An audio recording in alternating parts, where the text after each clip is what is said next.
최근 삼성은 2027년까지 자체 GPU, 즉 그래픽 처리 장치 아키텍처를 개발하겠다는 선언을 던졌습니다.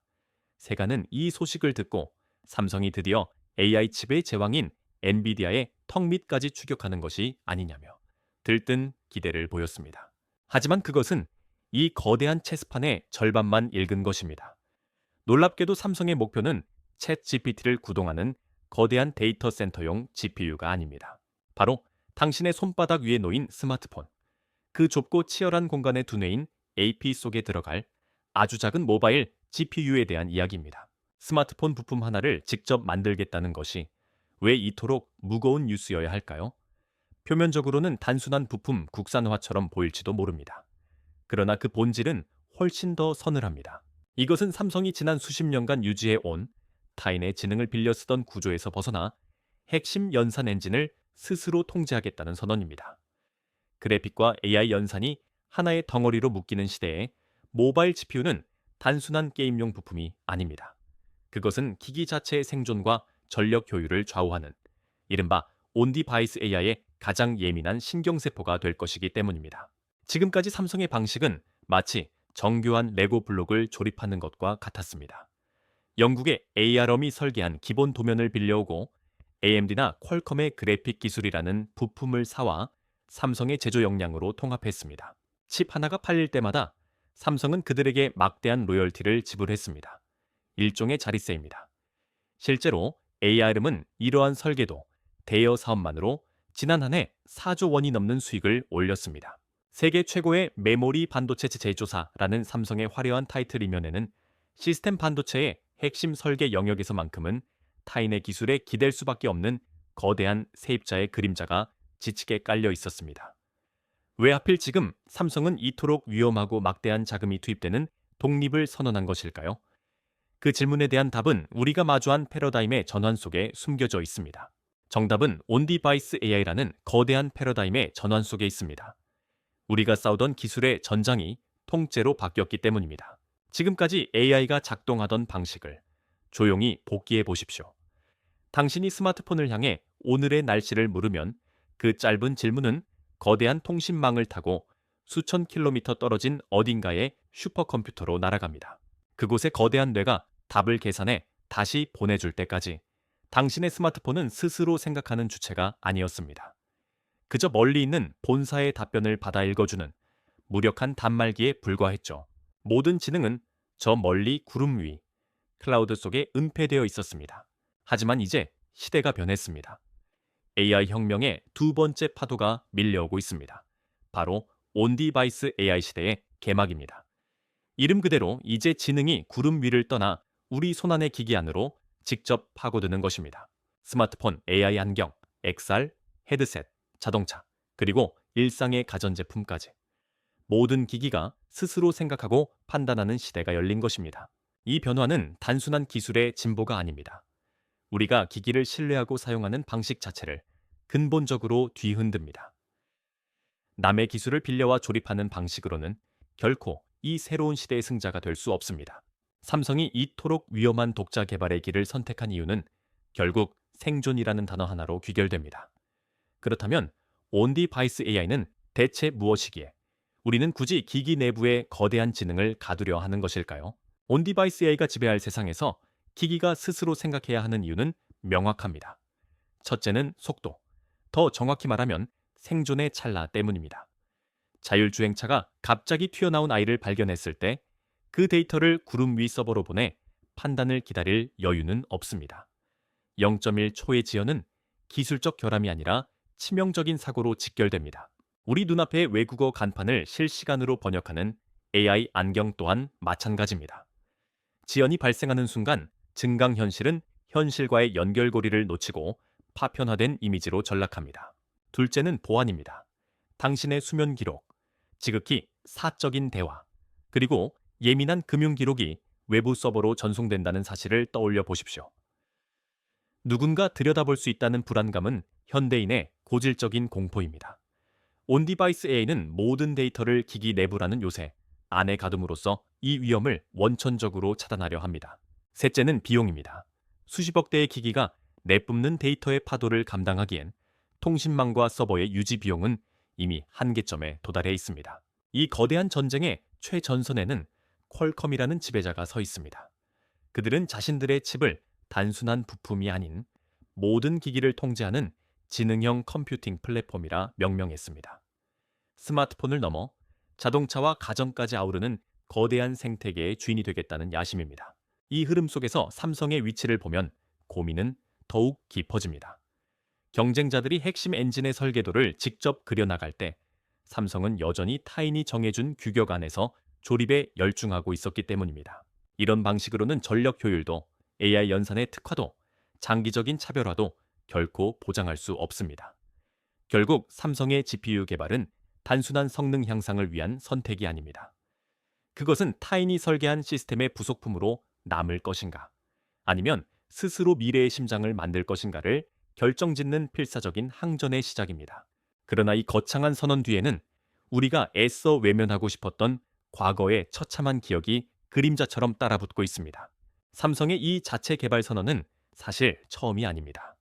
과거에도 그들은 야심차게 칩 설계의 독립을 선언했다가 시장에 거대한 충격과 조롱을 남긴 차에 처참하게 퇴장했던 기록이 있습니다. 시간은 10여 년 전으로 거슬러 올라갑니다.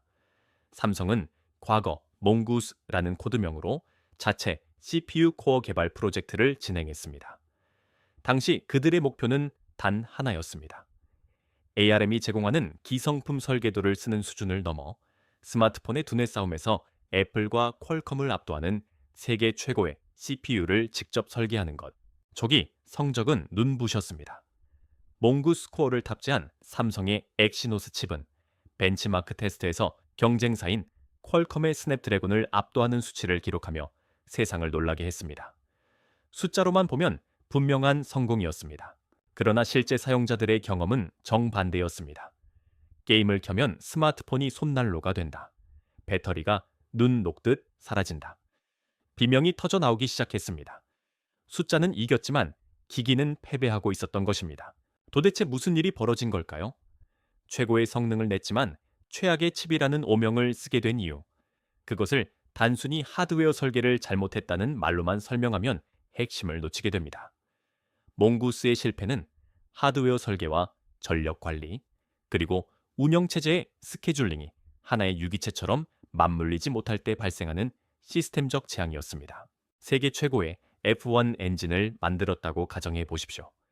그런데 이 엔진에 맞는 전용 연료도, 전용 오일도, 그리고 이 거친 엔진을 완벽하게 제어할 운전 매뉴얼도 없다면 어떻게 될까요?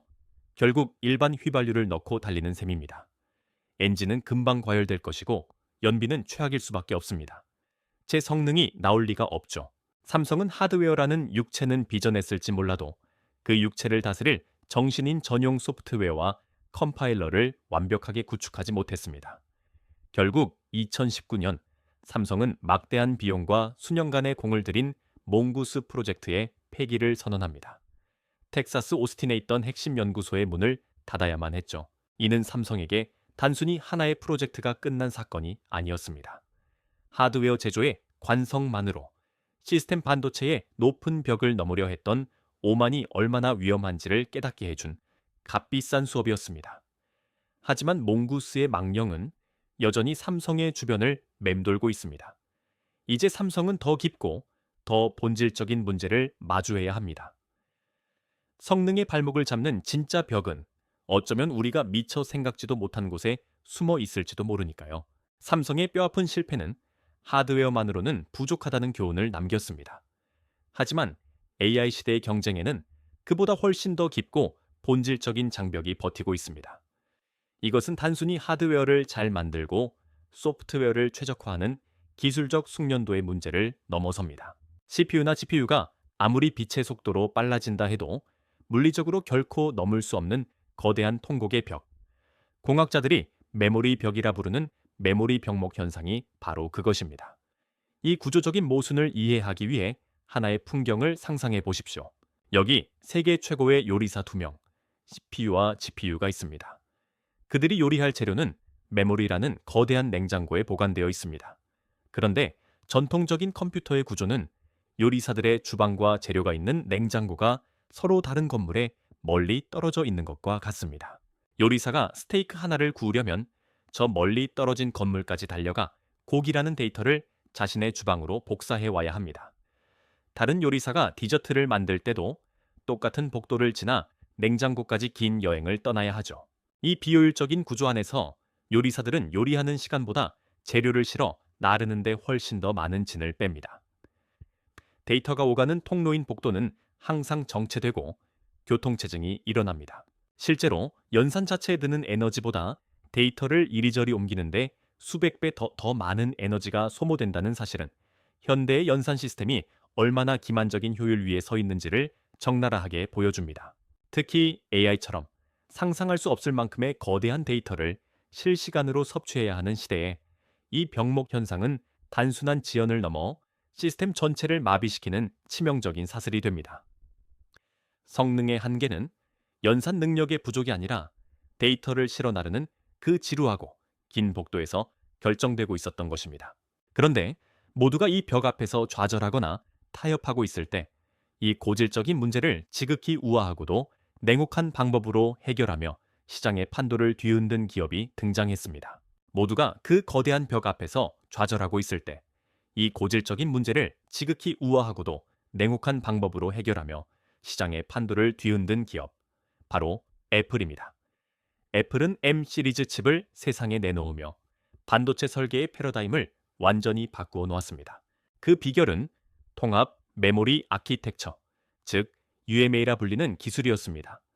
애플은 아주 간단하지만 아무나 시도하지 못했던 일을 단행했습니다. 서로 다른 건물에 있던 요리사들의 주방과 메모리라는 냉장고를 아예 하나의 거대한 공간 안에 집어넣어 버린 것입니다. 하나의 칩, 하나의 패키지 안에 CPU와 GPU, 그리고 메모리를 모두 통합했을 때 벌어지는 일은 경이롭습니다. 우선 데이터가 이동해야 할 물리적인 거리가 사라집니다. 연산 장치와 메모리가 한 몸처럼 붙어 있게 되면서 지연 시간과 에너지 소모는 극적으로 줄어듭니다. 요리사가 등 뒤에 냉장고에서 재료를 바로 꺼내는 격입니다. 재료를 실어 나르느라 낭비되던 시간은 이제 연산에만 집중됩니다. 더 결정적인 것은 불필요한 데이터 복사의 실종입니다. 통합된 주방에서는 모든 요리사가 같은 냉장고를 공유합니다. CPU가 쓰던 데이터를 GPU가 이어받아야 할 때 예전처럼 복사해 옮길 필요 없이 그냥 같은 곳에 놓인 정보를 그대로 사용하면 됩니다. 많은 사용자가 목격했듯 수치상의 메모리 용량이 적은 애플의 노트북이 훨씬 더 높은 사양의 경쟁 기기보다 매끄럽게 느껴졌던 이유는 바로 이 구조적인 효율에 있었습니다. 그것은 단순한 클럭의 차이가 아니라 데이터의 흐름 자체에 저항이 없는 설계의 승리였습니다. 이 혁명을 가장 뼈아프게 지켜본 곳은 다름 아닌 삼성입니다. 지난 30년간 세계에서 가장 좋은 냉장고, 즉 메모리 반도체를 만들어 전 세계에 팔아온 주인공이기 때문입니다. 삼성은 누구보다 잘 알고 있었습니다. 아무리 크고 성능 좋은 냉장고를 만들어도 주방의 구조 자체가 비효율적이면 그 모든 노력이 헛수고가 된다는 사실을 말입니다. 이제는 단순히 최고의 부품을 파는 세입자가 아니라 주방 전체의 설계도를 직접 그려야만 하는 시대가 왔음을 거인은 본능적으로 직감하고 있었습니다. 하지만 주방의 설계를 바꾼다는 것은 곧 집 전체를 다시 짓는 것과 같은 위험을 동반합니다. 삼성은 왜 이 위험천만한 도박에 자신의 모든 미래를 걸기로 한 것일까요? 삼성이 이 위험천만한 도박에 모든 것을 거는 이유는 단순히 기술적 호기심 때문이 아닙니다. 그것은 두 가지, 지극히 현실적이고 그래서 더욱 냉혹한 이유 때문입니다.